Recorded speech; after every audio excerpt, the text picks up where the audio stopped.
Clinton Minor here from Sawtooth Bushcraft. I'm up in between the Middle Fork and the North Fork of the Boise. We're up here looking for deer. It's about 8:30 in the morning. We've climbed about 600 feet up out of where we parked the truck, and a lot of people have been asking me where you can find Fatwood, and I've just come across something that I thought was very interesting. I'm going to go ahead and turn the camera around and show you what is just laying along the side of the trail here. In the middle of filming, another hunter came along, talked to him for a minute, but there in the frame in front of you is what looks to be just a log, but if you look close, it looks like it was probably a stump. That end to the right, it looks like it was probably the taproot. And then as we come up, you can see where there were additional roots. If I come around on the end, I think you can see that the top of it burned out. I'm not sure how it got where it went, but I'm going to go in a little closer here and show you what caught my eye. If you look right here, there is sap that has been oozing out of the side of this, and it's been oozing since it's been laying here. I believe that is almost certainly some Fatwood. I'm going to go ahead and pull out my knife, and we'll dig into that just a little bit. So now I've pulled out my trusty Mora, got my rifle laying safely on the log, and we're just going to dig it. Oh yeah, it's just solid Fatwood, and I've got a hatchet here, but I'm not going to cut on this, at least not now. Maybe when we come back down the trail. But if you look close there where I've dug in, you can see that that's just solid pitchwood.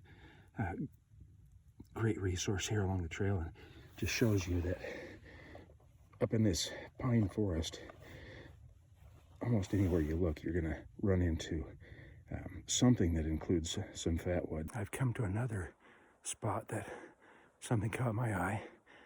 Again, I'm going to need to turn the camera around to show that to you, but again, 15 feet from the trail, I see a very old stump, one that has been rotting for some time, and I'll show you what caught my eye. So there's the trail, and right here is a stump, and as we look at that, we see carefully aiming my rifle in here, but as we look at this, you can see that this stump is really rotten. But what caught my eye was this section right under here, where the wood still seems pretty tough, and it looks like to me that most of this is probably pitch, and so I'm going to see if I can break a piece of it off. And once again, I have a substantial resource of some very, very strong smelling Fatwood. So while the rest of the stump is basically punk, look at that, what I just pulled off. It's just completely falling apart and feels like a sponge. There's this section right here where, for whatever reason, the pitch has set in. You can see the yellowish color. This is also all pitch here. It looks like there's some over here as well, so pretty substantial chunk of Fatwood right there that with very little effort. Other than Fatwood is incredibly tough stuff, but with just a little effort, I can pull off a piece that I could shave down fairly easily with my Mora and get a fire started. Now I've made it maybe 100 yards. Nice little clip uphill, but still only about 100 yards. And I came across something else that will help illustrate another location for very good Fatwood. Sometimes a location that's a little easier to find. What I've got here in in the frame as a down log. And I'm going to pan around over here. You can see it was over the trail. In fact, if you look up above, you can see it was a pretty massive couple of logs that fell here. And it was dead when it fell, almost certainly. Somebody's come in here. There are some clubs that come in here and clean this trail up, do a good job of it. I think they're mostly ride motorcycles in here. But as they cut this, they moved it out of the way, but it looks like it kind of broke off. And the important thing I want to share is right here at the base. Lay my rifle down again. Where it's broken off, you can see that there's a branch right here. And this is the branch going into the tree.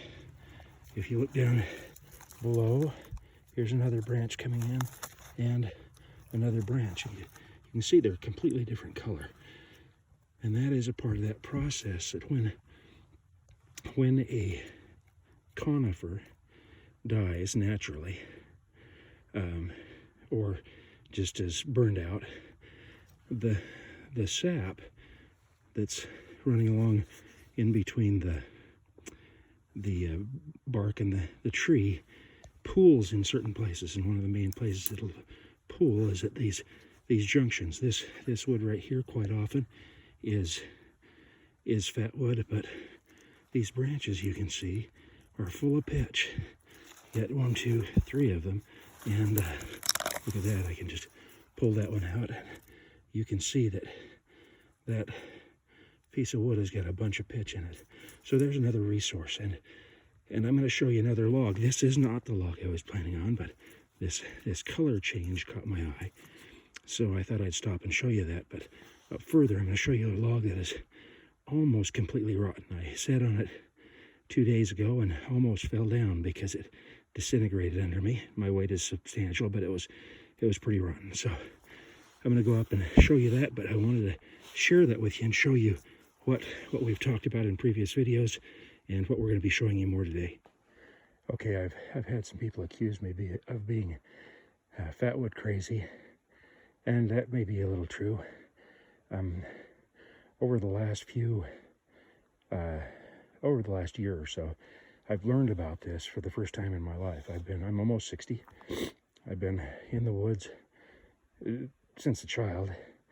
I'm an Eagle Scout. I've read many books on outdoors, and it wasn't until I started following YouTube that I really understood this idea of the pitchwood.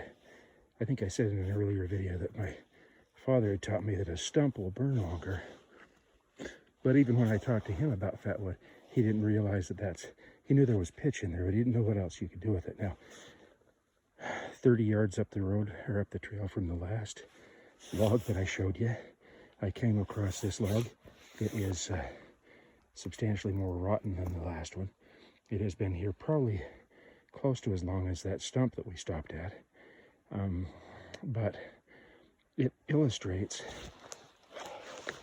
what I was just pointing out. First of all, if you look closely right here, that is not lichen or any kind of a fungus or moss. That's sap coming out. But more specifically, if you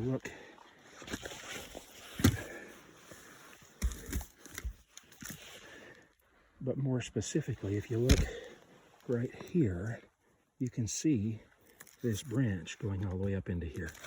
And I'll pull that off.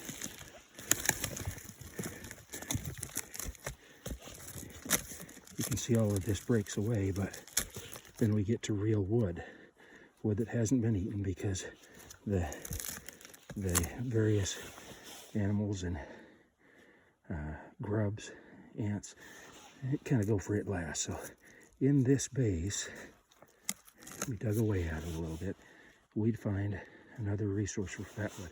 And you can see that this, instead of being punky, is actual wood. And in the base, or in the core of that, maybe even out to here, you're going to see quite a lot of pitch. another resource. And if you look at this log then, you can see how many places you have an opportunity to find some of that. So we've got it is just literally everywhere. This morning, as I've been coming up the trail, I've made a number of videos about where you can find fatwood, and that's because, like I've said before, there have been a lot of questions when I've done live presentations from people who have watched these videos and from various other, sources. They've asked me, you know, this fatwood, that's great stuff. I haven't really learned about it. I guess out here we just didn't get the memo, but they've asked me where they can find the fatwood, and I've shown you some places along the trail. I want to show you one last resource, and I'm going to do a future video in a little more detail on this resource, but I'm sitting on it, and that is a rotten log. And this is an old ponderosa pine that it appears, from what I can tell, probably to have died before it fell. It might have been blown over. The roots are at the other end down there, and I think that they would be full of fatwood. We'll go down and take a look at that in a minute, but right now I want to tell you about kind of the experience I had just the other day. 2 days ago I was in here. We came in here and we're hunting, just like we're doing right now. You can tell how hard I'm hunting, but we came in here hunting, and we stopped in this location and had our lunch. And I got looking at this log, and I thought, you know, I've told people this, but let's test it out. So I came and I sat right here. This, you can see how rotten this log is. As I sit on this, it's disintegrating underneath me. But sticking out right here was a branch that on Wednesday, 2 days ago, I broke off. It was about this big, had big ship-shaped flyers coming off from it. I've whittled it down a little bit the other day and got into it. I'm going to pull out my memoir and kind of show you. I got into this center part, and it is pretty rich in fatwood, in that pitchy wood that happens when the tree dies and it sucks back, or the natural process is to put that sap, that resin, that pine pitch back into the core. It ends up quite often in these branches. So we will do it here in a minute, but these branches, I believe, will be able to do the same thing. Before we do that, well, what I'm going to do then is I'm going to go ahead and put this back where I found it. The stuff goes back into the core, back into the connections where the branches are, where it can hopefully protect itself before it passes, before it dies. So sitting here next to me is another one of these branches, and it's sitting in a spot that's off, not off from this tree. It's sitting in a spot where I think I can get it loose, and we'll see what happens. Move my rifle here.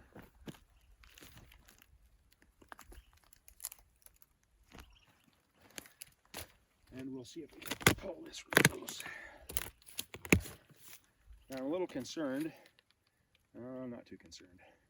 But I was a little concerned that it broke off pretty easily. But as I look right here, that looks like just some prime pitch. All right, I dug into my pack. All right, I've dug into my pack and I've pulled out my Silky Gomboy Gumboy. We'll go ahead and open it up and see if we can't detach a little of this.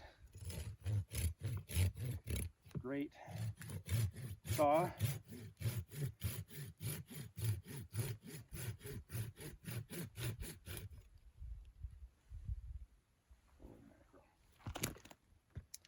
I don't know how far up that branch we'd find this kind of resinous wood, but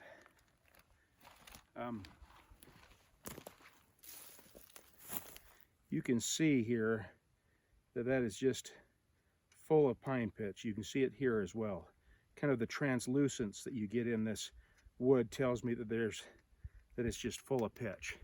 And even though it's fairly wet here, and this part of it is actually damp and moist, I think we're going to be able to split it and use our ferrocerium rod to draw a spark off from it. So I am going to, I don't know that we even need to split it. I'm going to just take this and scrape it just like I would my Fatwood ferrocerium rod handle. It's working perfectly. Wow. It's hard. Lots of years of sitting there getting hard. In case you're wondering, I'm catching the little flakes in my hand. I'll have those to use here in a second. Oh, maybe we'll just do it like this.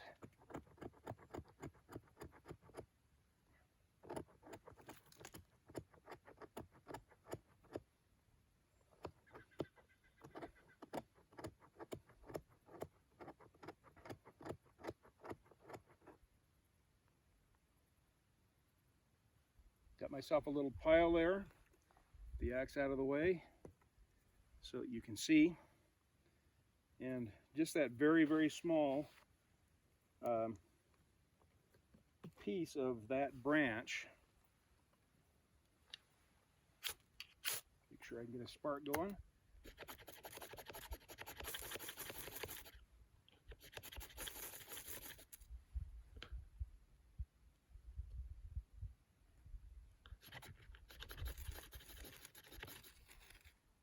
Ooh, I had a little flame.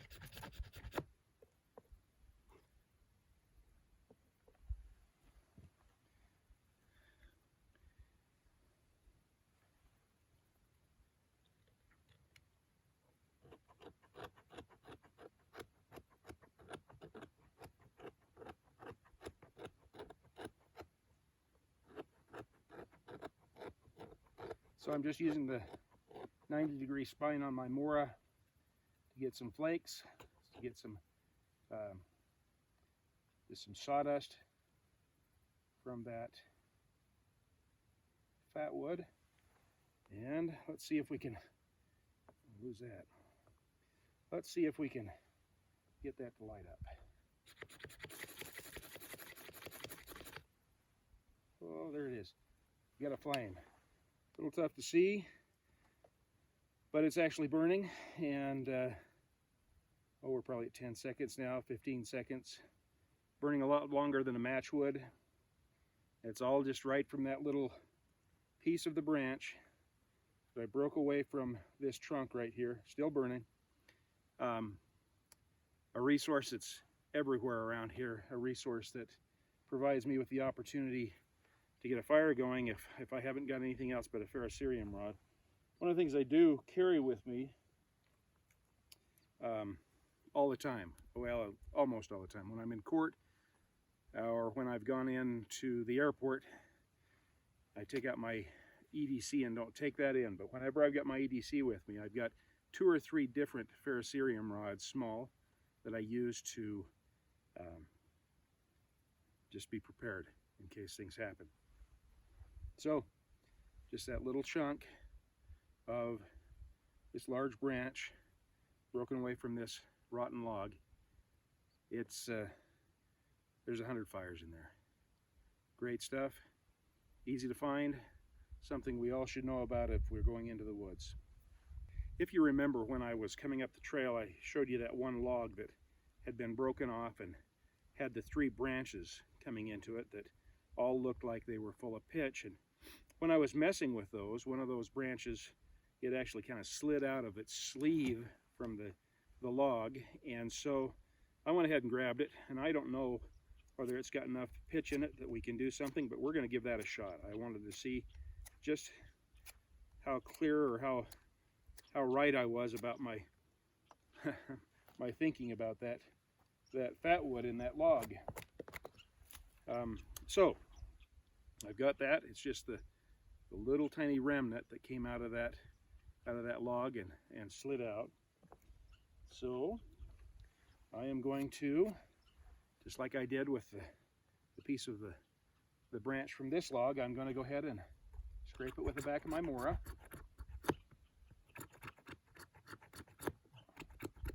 Get myself some shavings.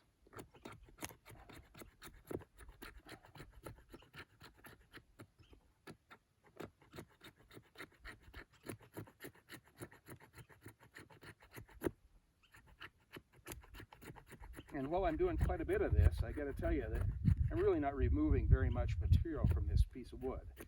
What I'm telling you with that is that there's a lot of fires in one little chunk of this fatwood. So I've got my little pile here. We'll spread it out a little bit. You want to have as many fibers and as much of that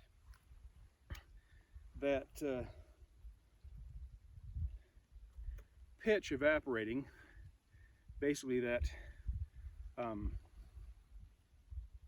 turpentine coming out of that pine, that we can get it started. So, not sure about this one. We're going to go ahead and give it a shot. Oh, fire. Just like that.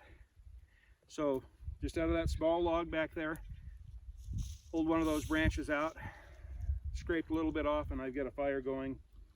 Oh, we've been going five seconds or more. One of the things I find that is, if you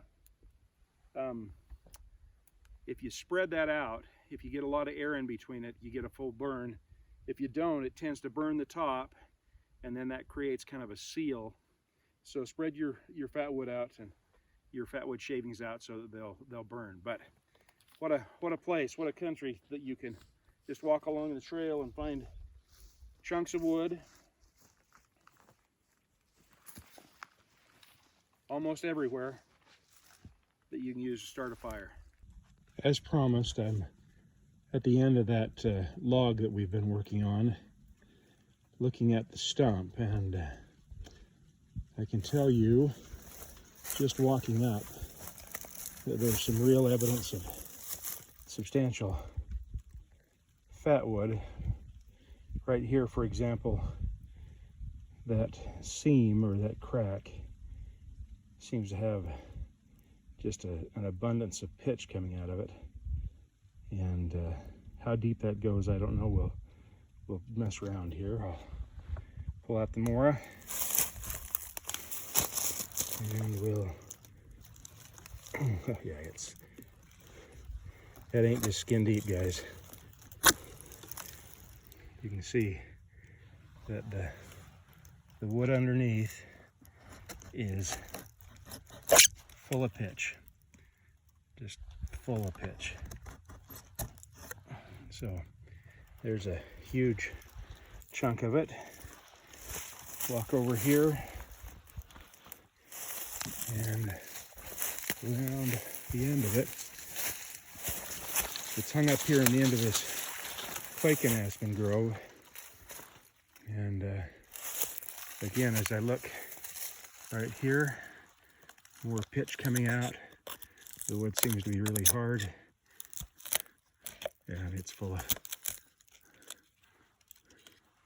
you can almost see through it. It's got that translucence that comes as a result of being full of pitch. That is probably better than anything I found all day. Having a hard time deciding where to focus, but anyway, that's that. Coming around over here on the other side.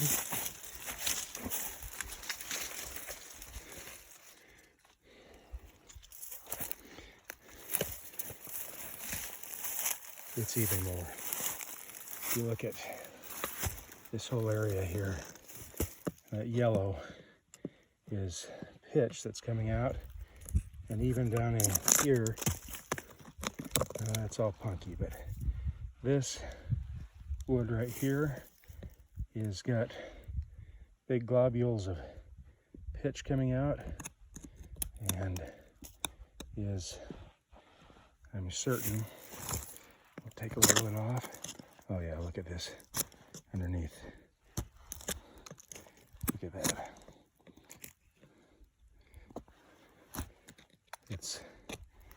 I think this is all pitch right here on the top, but if we pull that out, you can see there's just a huge deposit of pitch, and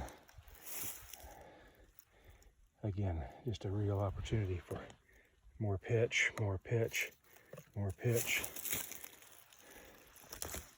Down here below, you can see the same kinds of things. It is simply just full of pitch.